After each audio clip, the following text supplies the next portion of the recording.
Hello, अस्सलाम वालेकुम। वालेकुम सलाम सर। आवाज़ आ रही है मेरी?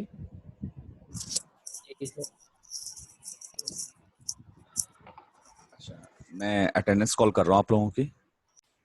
स्क्रीन शेयर करता हूँ और आज का लेक्चर स्टार्ट करता हूँ। सब लोग ज़रा थोड़ा सा अटेंटिव हो जाइए। अच्छा, लास्ट टाइम मैंने आपको बताया था कि जो नेक्स्ट टाइम हमने लेक्चर करना है वो काफ़ी थ्योरेटिकल है, तो ज़रा थोड़ा सा जहन को फ्रेश कर लीजिए। और आज की थोड़ी सी समझने वाली चीज़ें हैं, कुछ हम बुक से भी देख लेंगे अगर समझ में ना आए तो काइंडली इसको ज़रा आप लोगों ने अच्छे तरीके से देखना है। ये मैंने आपको स्क्रीन शेयर की है, ये नज़र आ रही है आपको? हेलो, आवाज़ आ रही है? जी सर। ओके जी। लास्ट क्लास में थोड़ा सा रिवाइज कर दूं, मैं हम लोगों ने क्या किया था, वाइंडिंग्स की थोड़ी सी टाइप्स देखी थी। याद है आप लोगों को? हमने वाइंडिंग्स क्या देखी थी कि दो किस्म की लैप वाइंडिंग्स हैं जिनको हमने पढ़ना है। एक लैप वाइंडिंग थी और एक हमारे पास वेव वाइंडिंग थी। ठीक है, और इसके हमने कुछ फार्मूले देखे थे। इलेक्ट्रिकल एंगल, मैकेनिकल एंगल का फार्मूला देखा था हमने, नंबर ऑफ कंडक्टर्स का फार्मूला देखा था, और हमने नंबर ऑफ करंट पाथ्स का फार्मूला देखा था। ये हमने फार्मूले देखे थे और इनकी बनाने का तरीका देखा था कि किस तरीके से ये वाइंडिंग्स बनाई जाती हैं। ठीक है, आज हम काफ़ी इंपॉर्टेंट चीज़ करने जा रहे हैं जो थ्योरेटिकल पॉइंट ऑफ व्यू से इंपॉर्टेंट है, और वो क्या है, हेडिंग दीजिए, problems with commutation in real machines. Problems with commutation in real machines. देखिए वो क्या कहता है कि हमारे पास रियल मशीन में जो कम्यूटेशन होती है, कम्यूटेशन क्या, अच्छा कम्यूटेशन क्या है अगर वैसे आपसे पूछा जाए, व्हाट इज कम्यूटेशन, क्या बताएंगे आप?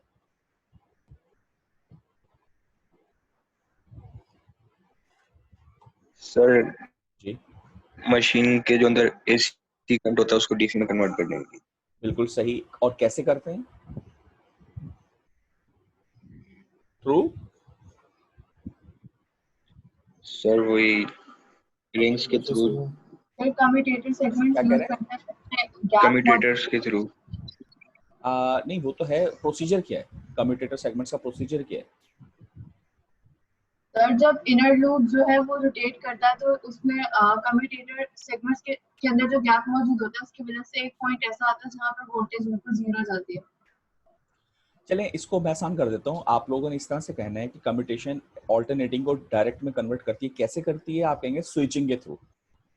क्योंकि जब जिस कंडक्टर में करंट रिवर्स होता है वो उस कंडक्टर को स्विच कर देता है।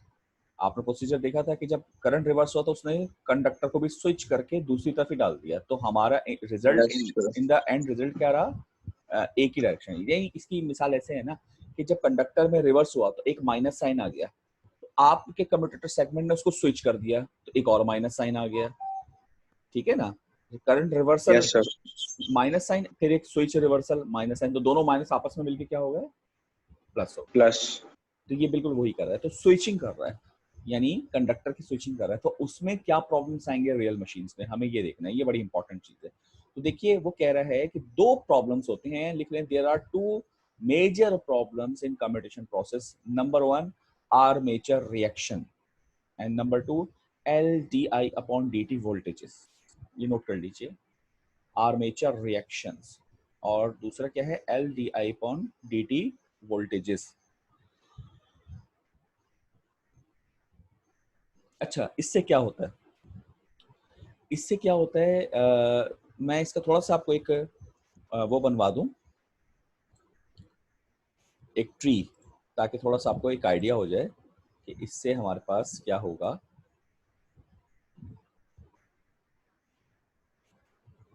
देखिए हम यहाँ पे क्या लिख रहे हैं, problems, problems with commutation, commutation. ठीक है जी। अच्छा जी, अब हमारे पास इसकी दो टाइप्स हुई, ये साथ साथ आप बना लीजिएगा। हमारे पास इसकी दो टाइप्स हुई, क्या हुई? आर्मेचर रिएक्शन और एलडीआई और डीटी वोल्टेज। आर्मेचर रिएक्शन, ठीक है जी, और L two D I over D T voltages. ठीक है जी, ये दो टाइप्स हो गई। अच्छा, आर्मेचर रिएक्शन की भी अपनी दो टाइप्स होती हैं।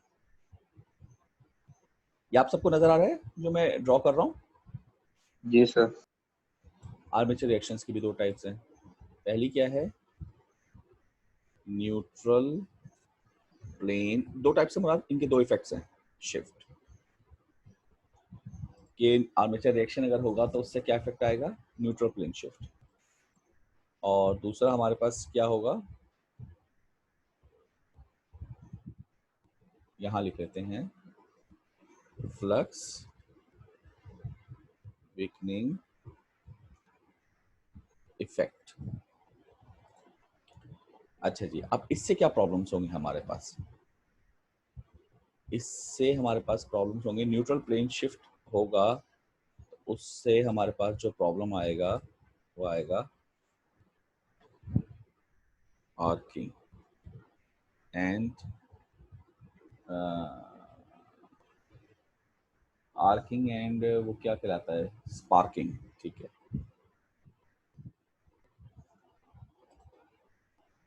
अच्छा जी, इससे हमारे पास क्या इफेक्ट आएगा? Arcing and sparking. और फ्लक्स वीकनिंग इफेक्ट से क्या क्या हमारे पास फर्क आएगा? इससे हमारे पास क्या फर्क आएगा? तो ये बताते खुद एक फर्क ही है। फ्लक्स वीकनिंग इफेक्ट मतलब फ्लक्स कम हो गया, तो ये इफेक्ट है। तो ये ट्री जरा मुलाहिजा कर लें आप लोग, ये क्या हो? इसका मतलब क्या हुआ? कम्यूटेशन से जो प्रॉब्लम्स आएंगे वो बेसिकली दो होंगे। एक ये होगा जो मतलब मैंने रेड बॉक्सेस में बना दिए हैं, एक ये होगा, दूसरा ये होगा। नहीं, एक हमारे पास ये है और सेकंड हमारे पास ये है। ये इफेक्ट हैं जो रियल लाइफ के इफेक्ट हैं। ठीक है जी, क्योंकि आर्मेचर रिएक्शन के दो इफेक्ट होंगे, एक न्यूट्रल प्लेन शिफ्ट और एक फ्लक्स वीकनिंग। तो और L D upon D T का एक ही इफेक्ट होगा arcing sparking, neutral plane shift से भी यही हो रहा होगा, आर्किंग एंड स्पार्किंग। तो बेसिकली हमारे पास ये दो प्रॉब्लम्स आ रहे हैं कम्यूटेशन के साथ। ठीक है जी, यहाँ तक बात क्लियर हुई सबको? Yes sir. तो ये अभी आप जहन में रखेंगे कि ये चीजें होंगी। अब हम इसको पढ़ते हैं कि ये कैसे होता है और फिर इनके रेजोल्यूशंस क्या हैं, इनको हम हल कैसे करेंगे। ठीक है, नोट कर लिया? इसको हटा दूं? जी हटा दूं इसको? जी सर, हटा दें। अच्छा जी, चलिए वापस चलते हैं। आ जाए स्लाइड पे अपनी। Slide okay. स्लाइड हमारे पास क्या कहती है? पहले स्टार्ट करते हैं आर्मेचर रिएक्शंस। देखें क्या कह रही है, जरा थोड़ा सा पढ़ें। If the magnetic field winding of a DC machine are connected to a power supply and the rotor of the machine is turned by an external source of mechanical power, then a voltage will be induced in the conductors of the rotor। यानी ये बात कर रहा है एक generator बनाने की। Generator बनाने के लिए हमें क्या करना पड़ेगा? हमें दो मैग्नेटिक पोल्स चाहिए। तो वो कैसे मिलेंगे आपको? परमानेंट मैग्नेट रख दें या ये काम कर लें? क्या कह रहा है? Magnetic field winding of a DC machine are connected to a power supply, यानी कि आप इलेक्ट्रोमैग्नेट से आप मैग्नेट बना लें या आप खुद से मैग्नेट रख दें, वो आपकी मर्जी। यानी परमानेंट मैग्नेट रख दें। जैसे हम ये कहते थे कि एक ये नॉर्थ पोल हो गया और ये हमारे पास क्या हो गया? एक साउथ पोल। तो ये कहाँ से आया? परमानेंट मैग्नेट से आप ले लीजिए या इसको इलेक्ट्रोमैग्नेट से हासिल कर लें। और अंदर का रोटर जो है वो कह रहा है उसको आप किसी एक्सटर्नल सोर्स से घुमाएं, तो अगर जनरेटर बनेगा तो क्या होगा? Voltage will be induce in the conductor of rotor. तो रोटर के कंडक्टर्स में वोल्टेज इंड्यूस हो जाएगा। This voltage will be rectified into DC output by action of the machines commutator. यहाँ तक आपने पहले पढ़ा हुआ है। अब वो कह रहा है now connects a load to the terminals of the machine. जाहिर है जनरेटर है तो लोड लगाएंगे तो वो कोई काम करेगा, अगर लोड नहीं लगाएंगे तो फिर फायदा कोई नहीं उसका। Now connect a load to the terminals of the machine and a current will flow in its armature windings. जब आप लोड लगा देंगे इसके टर्मिनल्स पर, तो टर्मिनल्स कहाँ होंगे इसके? आपको सिंपलेस्ट इसकी डायग्राम अगर मैं बनाऊं तो अगर आपको याद हो तो कुछ ऐसा कंडक्टर होता था। ये सिंपलेस्ट डायग्राम है सिंगल कंडक्टर की, याद है आप लोगों को? हेलो भाई, आवाज आ रही है मेरी? Yes sir. तो ये आपके कम्यूटेटर सेगमेंट्स लगे हुए होते थे। ये सिंपलेस्ट डायग्राम बना रहा हूँ, ठीक है जी। इस तरह से कम्यूटेटर सेगमेंट्स होते थे और ये एक तरह से आपका ओपन टर्मिनल्स हैं। अब आप कह रहे हैं कि मैं लोड लगाऊं, लोड लगाने का मतलब यही है कि मैं इसके बाद यहाँ से कोई चीज कनेक्ट कर लो, इसी को हम ये कह रहे हैं ना लोड लगाना, ठीक है ना। तो इसके बाद में अगर कोई चीज कनेक्ट कर लूं तो ऑब्वियसली अगर ओपन सर्किट था तो करंट कोई नहीं फ्लो कर रहा था, मगर कोई चीज लगाएंगे तो इसमें से करंट स्टार्ट कर जाएगा कि नहीं कर जाएगा, बताइए आप लोग। Yes sir. तो जब ये करंट स्टार्ट करेगा तो ऑब्वियसली यहाँ पर भी करंट होगा। अब ये डायरेक्शन मैंने उल्टी बना दी है, अंदर की तरफ था ये, वो समझाने के लिए बना रहा हूँ आपको। वो ये बाहर की नॉर्थ की तरफ बाहर होता है और यहाँ से अंदर की तरफ होता है, उसको आप खुद ही समझ लीजिएगा, ठीक है। वो कह रहा है now connects a load to the, ये तो हो गया ना, current will flow in its armature. हाँ, आर्मेचर वाइंडिंग किसको कहते हैं मैं आपको लास्ट क्लास में बता चुका हूँ, रोटर की चीज को हम क्या कहते हैं, आर्मेचर। ये बात याद है आप लोगों को, मैं ये नहीं बोलनी कि आर्मेचर किसको कहते हैं, रोटर की वाइंडिंग को। अच्छा, वो क्या कह रहा है, कहाँ गया, हाँ, आर्मेचर वाइंडिंग में करंट स्टार्ट हो जाएगा। This current flow will produce a magnetic field of its own. ये बात पढ़े, ये बात आप सब जानते हैं, जब भी करंट आएगा वो अपनी मैग्नेटिक फील्ड लेकर आएगा। ऐसा होता है कि नहीं होता, बताइए, ऐसा होता है ना सर होता है। तो ये जो करंट होगा तो ये अपनी मैग्नेटिक फील्ड भी लेकर आएगा, which will distort the original magnetic field. ये जो ओरिजिनल मैग्नेटिक फील्ड जा रही है नॉर्थ से साउथ की तरफ, ये जो जा रही है ये ओरिजिनल मैग्नेटिक फील्ड है। जैसे ये करंट शुरू होगा, उस करंट की जो अपनी फील्ड होगी वो इस ओरिजिनल फील्ड को क्या करेगी, डिस्टॉर्ट करेगी from the machine's pole. This distortion of flux in a machine as the load increase is called armature reaction। ये पूरी इसकी डेफिनेशन हो गई। आर्मेचर रिएक्शन हम किसको कह रहे हैं, इस चीज को कह रहे हैं, यहां से पढ़ लीजिए, this distortion of the flux in a machine as load increases is called armature reactions. ये मैंने हाईलाइट कर दिया, इज कॉल्ड आर्मेचर रिएक्शंस। ये नोट कर लीजिए जल्दी से।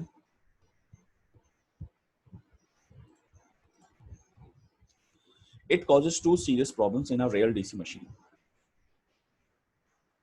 It causes two serious problems in a real DC machine. कौन से वो दो सीरियस प्रॉब्लम्स होंगे, थोड़ी देर पहले मैंने अभी बताया था आपको जब ट्री बनवाया था, वो कौन से होंगे।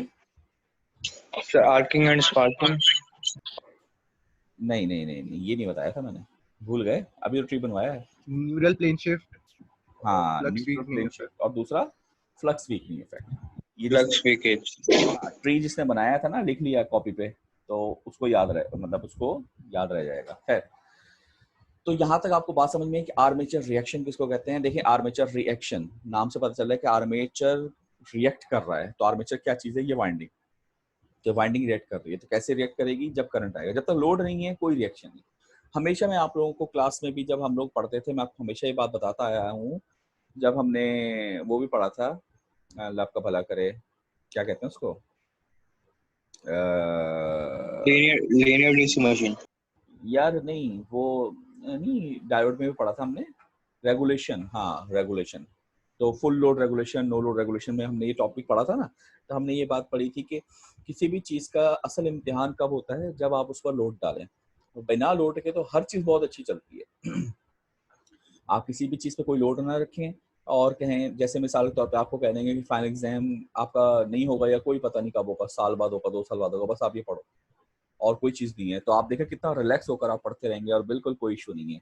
लेकिन जब आपके साथ रख दिया जाए कि भाई ये आपके इतने क्विज़ेस हैं, इतने असाइनमेंट्स हैं, इतने कोर्सेज हैं और इतने वक्त के अंदर आपको कंप्लीट करना है, तो फिर आपकी असल परफॉर्मेंस पता चलेगी, क्योंकि लोड के साथ किसी भी चीज़ की परफॉर्मेंस पता चलती है। विदाउट लोड तो हर कोई बहुत अच्छा परफॉर्म करता है, सब बहुत अच्छे होते हैं, लेकिन जो टेस्ट होता है, असल टेस्ट, वो हमारे पास कब होता है, जब हम लोड को अप्लाई करते हैं। खैर, तो यही बात इसमें की गई। आइए आगे चलते हैं जरा। नेक्स्ट हेडिंग दीजिए प्रॉब्लम 1, क्या है, न्यूट्रल प्लेन शिफ्ट। नंबर 1 क्या है, न्यूट्रल प्लेन शिफ्ट। तो ये न्यूट्रल प्लेन होता क्या है और शिफ्टिंग क्या है, इसको जरा हम देख लेते हैं। देखिए, न्यूट्रल प्लेन को पहले हम डिफाइन कर लेते हैं कि न्यूट्रल प्लेन क्या होता है। न्यूट्रल प्लेन बेसिकली हम इस चीज को कह रहे होते हैं कि देखें, इस डायग्राम को अगर आप देखें, ये बिल्कुल पुरानी डायग्राम बनाई हुई है। तो इसमें आपको क्या दिख रहा है कि नॉर्थ पोल ये है। भाई आवाज आ रही मेरी आप सबको, हेलो? जी सर। अच्छा, साथ साथ समझना आपने, ये क्या है, नॉर्थ पोल, और ये उसका फेस है। और ये क्या है, साउथ पोल, ये उसका फेस है। और ये इसके एजेस हैं, किनारे हैं, और इन किनारों से बाहर वो जगह है जिसको हम बियॉन्ड द पोल एजेस कहते थे। देखो डायग्राम बनाकर समझाने के लिए बनाई जाती है, इतनी बड़ी बड़ी बनाते हैं, वरना इतनी जगह नहीं होती कि आपको लगे कि यार इतनी तो इसलिए नहीं आ रहा जितना बाहर निकल रहा है, तो छोटी सी जगह होती है। तो बियॉन्ड द पोल एजेस है। तो अब आप देखें कि इसके अंदर सारी के सारे मैग्नेटिक फील्ड्स एंटर कर रही हैं और यहाँ से सारी की सारी मैग्नेटिक फील्ड्स लीव कर रही हैं। एंटरिंग द मैग्नेटिक फील्ड्स और लीविंग द मैग्नेटिक फील्ड्स, ये दोनों ऑपोजिट इफेक्ट्स हैं। आप कहेंगे सर कैसे? ऑब्वियसली पोल जी ऑपोजिट है भाई, नॉर्थ पोल इधर आ रहा है, साउथ पोल इधर आ रहा है। तो सवाल ये है नॉर्थ पोल और साउथ पोल का इफेक्ट न्यूट्रलाइज कहाँ हो रहा होगा, जरा आप बताएं। नॉर्थ पोल और साउथ पोल का इफेक्ट न्यूट्रलाइज कहाँ हो रहा होगा? सेंटर में। बिल्कुल ठीक, बिल्कुल ठीक। ये तो कॉमन सेंस की बात है ना कि भाई ये आ रही हैं, ये जा रही हैं, यहाँ डॉट डॉट डॉट है या क्रॉस क्रॉस क्रॉस है, यानी कि दोनों एक दूसरे के बिल्कुल अपोजिट है। तो बिल्कुल इनका सेंट्रल पॉइंट जो होगा वहां पर इन दोनों का इफेक्ट क्या हो रहा है? न्यूट्रलाइज। ये वो जगह होती है जहां पर पूरी मैग्नेटिक फील्ड न्यूट्रलाइज हो रही है, यानी कि इस जगह पर एक तरह से आप कह सकते हैं कि फील्ड जीरो है। अब आप खुद बताएं, जब फील्ड जीरो है तो यहाँ पर इंड्यूस्ड ईएमएफ कितना होगा? 0 आना होना चाहिए। 0। बिल्कुल सही है भाई, V cross B dot L। तो जब B जीरो है, तो देखो जब भी मैग्नेटिक फील्ड जीरो होगी ना तो भाई कुछ भी नहीं बचेगा वहां, B तो जरूरी है, याद रखना। अच्छा दूसरा फॉर्मूला देखें आप, जो हमने ड्राइव किया था, हमने क्या ड्राइव किया था? 2/पाई फाई ओमेगा, और मोटर का क्या था? 2/पाई फाई आई। याद है आप लोगों को? याद है ना जी भाई? सर। तो मेरे भाई उन दोनों के अंदर एक चीज कंपलसरी है, दैट इज फाई। और फाई क्या है? Magnetic field. तो फाई नहीं तो कुछ भी नहीं। तो ये वो जगह है जहां पर हमारे पास ये न्यूट्रलाइज हो रही है मैग्नेटिक फील्ड, इसीलिए हम इसको कहते हैं मैग्नेटिक न्यूट्रल प्लेन। देखें लिखी हुई बात, क्या कहते हैं इसको? Magnetic neutral plane. ठीक है। ये वो जगह है जहां पर मैग्नेटिक फील्ड न्यूट्रलाइज हो रही है और यहाँ पर कोई ईएमएफ इंड्यूस नहीं होगा। ये तो डेफिनेशन हो गई न्यूट्रल प्लेन की। अच्छा अब होगा क्या? वो कहता है कि देखें ये चलें, ये भी पढ़ लें। लिखा है magnetic neutral plane is defined as, ये डेफिनेशन है, the plane within the machine where the velocity of the rotor wires is exactly parallel to the magnetic flux line so that induced EMF in the conductors in plane is exactly zero। उसने कहा ये neutral plane को उसने definition की है vertical plane के हिसाब से कि भाई वर्टिकली एक प्लेन होता है। अगर इस हिसाब से भी आप देखें तो अब आप खुद बताएं इस वर्टिकल प्लेन पर वेलोसिटी की डायरेक्शन क्या होगी? मैं बना के अगर आपको दिखा दूं तो वेलोसिटी की डायरेक्शन क्या ये नहीं होगी? अगर ओमेगा काउंटर क्लॉकवाइज है, क्या कहते हैं आप लोग? Yes sir. और यहाँ पर कैसी होगी? ऐसी नहीं होगी। ये कलर शायद मैंने लाइट लिया हुआ है, ये डार्क ले लेते हैं। बताइए, नजर आ रहा है सर? नजर आ रहा है? ठीक है, ये वाली डायरेक्शन होगी ना? यस। तो ये वाली डायरेक्शन और यहाँ पर मैग्नेटिक फील्ड की डायरेक्शन अगर आप देखें तो वो एक तरह से पैरेलल हो जाती हैं, तो इंड्यूस्ड ईएमएफ हमारा जीरो हो जाएगा। तो वर्टिकल प्लेन के हिसाब से अगर आप देखें तब भी यही नतीजा निकलता है जो हम निकालना चाह रहे हैं। न्यूट्रल प्लेन पर हमारे पास कोई ईएमएफ नहीं होता। लेकिन अब होगा क्या कि इसमें देखें, Figure A shows a two-pole machine. Notice that the flux is distributed uniformly under the pole faces and the rotor winding shown have voltage build up out of the page out। ये इसने पूरा बताया हुआ है, ये पूरा paragraph figure A के लिए जो कि हम डिस्कस कर रहे थे। ये तो वो ये क्या बता रहा है कि दो पोल हैं, इसके अंदर फ्लक्स जो है वो डिस्ट्रीब्यूट हुआ हुआ है, कैसे? यूनिफॉर्मली। रोटर वाइंडिंग यहाँ पर जो दिखाई है उन पर वोल्टेज कैसे बिल्डअप हो रहा है? Under the north pole out of the page होगा और under the south pole into the page होगा। आइए देख लेते हैं। नॉर्थ पोल में डॉट डॉट डॉट है, आउट ऑफ द पेज, हम जानते हैं इस बात को पहले से भी। और साउथ पोल में क्रॉस क्रॉस क्रॉस है, cross means into the page, ये हमने पहले पढ़ा हुआ है। The neutral plane in this machine is exactly vertical. इसमें न्यूट्रल प्लेन हमारा कैसा होगा? एग्जैक्टली वर्टिकल होगा। अच्छा चले, यहाँ तक हमने बात कर ली। अच्छा दूसरी बात ये कि हमारी मैग्नेटिक फील्ड लाइंस कैसी जा रही होंगी? ये एक सवाल पैदा होता है कि इस नॉर्थ से जो साउथ में जा रही है वो कैसी जा रही है, क्योंकि बीच में न्यूट्रल प्लेन आ रहा है। तो उसके लिए डायग्राम बी है, ये देख लीजिए। ये एक थ्योरेटिकल डायग्राम बनाई गई है कि भाई चूंकि यहाँ पर न्यूट्रल प्लेन है तो ये लाइंस एक तरह से स्क्यूज होकर यूं करके गुजर रहे होंगे रोटर से। और कॉमन सेंस से भी बात समझ में आती है कि हमें रोटर जो है वो कम रिलक्टेंस पाथ है, तो जाहिर है वो कोशिश करेंगी कि 90 डिग्री बनाते हुए इसमें दाखिल हो और तमाम लाइंस इसी के अंदर से गुजर जाए, कोई बाहर से ना जाए, क्योंकि बाहर हाई रिलक्टेंस पाथ है। ठीक है जी, तो ये हमारी लाइंस जा रही हैं। लेकिन अब सवाल ये पैदा होता है कि क्या इफेक्ट पैदा होगा, तो जरा गौर करें, यहीं पर देख लेते हैं। आप इस जगह पे बताएं कि करंट कैसा, अगर फॉर एग्जांपल इन आर्मेचर में मैं लोड लगा दूं तो करंट आ जाएगा, तो करंट कैसा होगा, डॉट डॉट डॉट का क्या मतलब है, करंट कैसा है? Hello, out of page. Out of page, और क्रॉस का मतलब इनसाइड द पेज। तो इनकी अपनी मैग्नेटिक फील्ड बन जाएगी, क्या ख्याल है? ये जो करंट होगा उसकी अपनी मैग्नेटिक फील्ड बनेगी कि नहीं बनेगी? जी सर बनेगी। तो जरा बताइए, मैग्नेटिक फील्ड मालूम करने का क्या रूल था, किसी को याद है? पहले दिन क्लास में करवाया था, आई थिंक पहले वीक ऑफ सेमेस्टर में मैंने ये चीज, या दूसरे वीक में करवाई थी, फर्स्ट और सेकंड वीक में। बताइए क्या रूल है और नाम याद है? जी जी जी बताएं। Right hand thumb rule. Rule का नाम क्या था और रूल क्या था, दोनों बातें, नाम याद है? राइट हैंड रूल ना, नाम याद नहीं है, अच्छा रूल क्या था? करंट जा रहा है उसकी डायरेक्शन में फिंगर्स जाएंगी और फिर अंदर की तरफ, मतलब कि जिस इनटू द पेज है तो अंदर की तरफ फिंगर पॉइंटेंगे, अगर आउट ऑफ द पेज है तो बाहर की तरफ। फिंगर्स जाएंगी करंट की डायरेक्शन में, यही कह रहे हो आप? सर मैग्नेटिक फील्ड फिंगर्स कहाँ जाएंगी? आपके साउथ से नॉर्थ की तरफ जाएंगी, मतलब Fingers- मैग्नेटिक फील्ड की डायरेक्शन में जाएंगी जिस तरफ मैग्नेटिक फील्ड जा रही है। बस रूल यही कहता है, फिंगर्स मैग्नेटिक फील्ड की डायरेक्शन में चली जाएं। और फिर आपका जिस तरफ करंट होगा, अगर करंट इनटू द पेज है तो अंदर की तरफ मोड़ लेंगे फिंगर्स को, अगर आउट ऑफ द पेज है तो बाहर की तरफ नहीं मोड़ नहीं लेंगे। भाई, बिल्कुल गलत बता रहे हैं आप। पहली बात ये कि रूल का नाम भी याद नहीं, दूसरा रूल भी गलत बताया। कोई और बच्चा याद है किसी को? नाम तो याद नहीं होगा, रूल याद है कम से कम? सर राइट हैंड रूल नहीं था। भाई क्या था रूल, मैं ये पूछ रहा हूँ, नहीं याद है? ये मैंने आपको पहले हफ्ते में करवाया था यार, याद होनी चाहिए बात, कि भाई करंट के में मैग्नेटिक फील्ड कैसे पता करेंगे, कि अगर एक कंडक्टर है और उसमें करंट फ्लो कर रहा है, सपोज दैट ऊपर की तरफ, नीचे भी करवा सकते हैं, आपकी मर्जी है। तो राइट हैंड रूल इसमें क्या बताता है, मैग्नेटिक फील्ड की डायरेक्शन। पहली बात, नाम क्या है, मैक्सवेल्स राइट हैंड रूल। ये मैंने आपको फर्स्ट या सेकंड वीक में लेक्चर्स में करवाया था। मैक्सवेल राइट हैंड रूल क्या कहता है कि आप अपने सीधे हाथ को इस तरह से, इस सीधे हाथ से इस कंडक्टर को इस तरीके से पकड़िए कि आपका अंगूठा जो है, thumb will point the direction of current.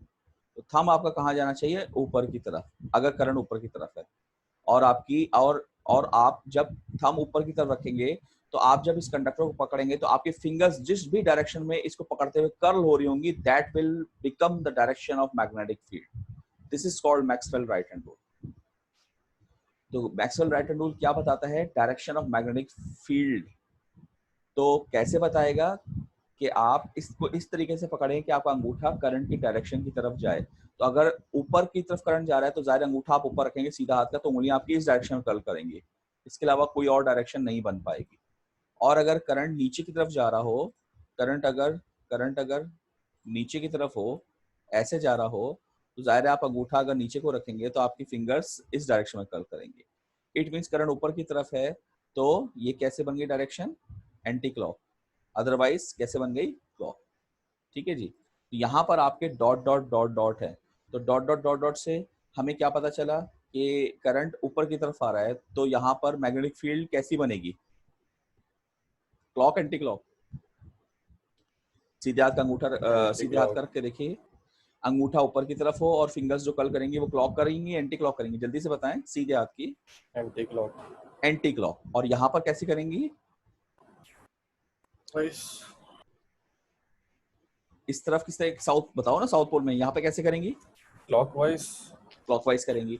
तो अब मैं अगर आपसे कहूँ कि ये चीज एंटी क्लॉक है, लाइक दिस, ठीक है जी, और ये कैसी होगी, ये नीचे वाला, ये भी एंटी क्लॉक होगा, जल्दी से बताएं। तो इसको भी ऐसे मैं बनाऊंगा, और ये कैसे होगा, ये भी एंटी क्लॉक होगा, क्या ख्याल है, ऐसे मैं बनाऊंगा। तो अगर ये तीनों एंटी क्लॉक हैं तो बेसिकली इन तीनों का इफेक्ट कुछ नेट रिजल्ट कुछ ऐसा आ जाना चाहिए कि सबका एक ही डायरेक्शन जा रही है। क्या ख्याल है आप लोगों को? बात समझ में आ रही है?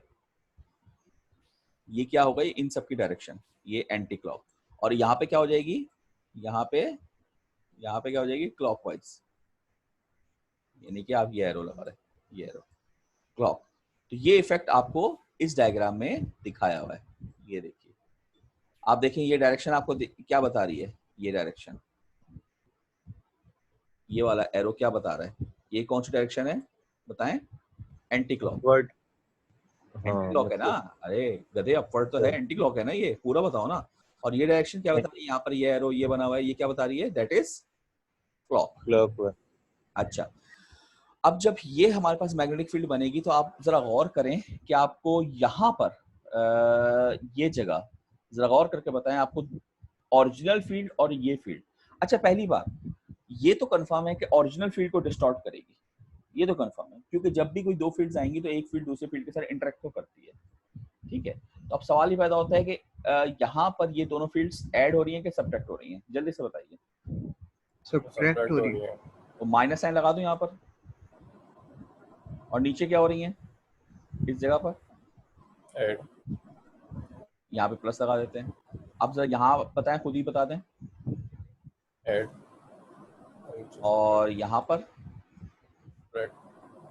सबट्रैक्ट, बिल्कुल ठीक। तो ये चीज यहाँ पे हो रही है। तो इस जगह से आपको पता ही चला, अगर हम सिर्फ टॉप व्यू देखें तो आपको क्या पता चला है कि इस जगह पर फील्ड क्या हो रही है?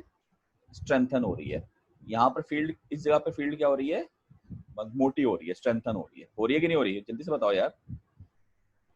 और यहाँ पर फील्ड क्या हो रही है? वीकन हो रही है। यहाँ पर फील्ड क्या है?